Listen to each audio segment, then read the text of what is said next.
Well, it's a couple of things, really. It was one is particular to do with casting, and it's to do with the fact that I've never made a film with a woman at the heart of it, in the absolute engine room of the film. And I thought, you know, I have two lovely daughters who are in their 20s, and I realised that all the films I've made, they've always had a guy who's that engine room.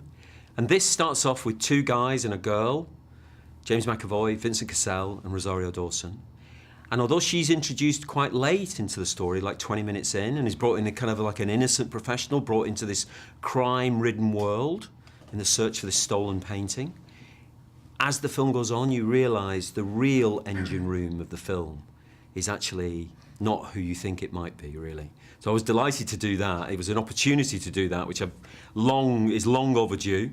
And we had the wonderful Rosario Dawson to complete the part of that, you know.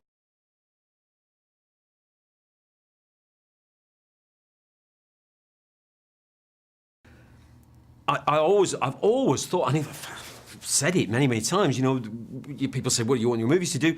And I often say I want them to mesmerise the audience, you know. And movies are hypnotism, really. They're illusions that we completely begin to enter into and forget the real world. We leave the real world behind. And that applies to sort of all movies, whether it's a rom-com, whether it's a kind of horror movie. It's an illusion you enter into, and the art of cinema is a hypnotic trance. So this film is a chance to kind of double that process. Because once Rosario Dawson's character has joined the puzzle, it becomes a series of trances, some of which you're aware of, some of which you may not be aware of, and which she delves deeper and deeper into the memories, the psyche, the fabric of James McAvoy's brain, because he claims amnesia, and they want to try and discover, you know, is the memory hidden in there? In fact, when the memories are uncovered, they unleash havoc and destruction. You know, so it's a dark, delicious, twisted psychological thriller that is about what she says. What we are is a series of memories. To be who you are, you have to remember yourself, and it's a constant process. And when that thread is broken, which it is broken in James McAvoy's character, it's a very dark world that you enter into.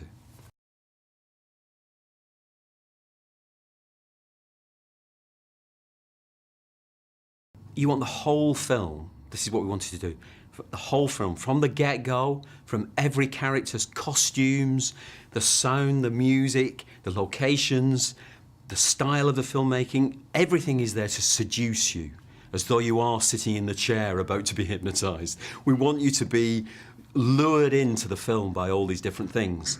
One of the ways you represent that, and also represent another element of the story, is through highly reflective surfaces. They're part of our lives, you know, everybody's got mirrors and glass surfaces, but you start to feature them so that the character doesn't just appear once, there's a reflection of them, and it's a kind of signal, really, to the subconscious of the audience, telling them this person might have another side to them. There might be more than one story you should listen to here. And the delight of the film is who to trust, really.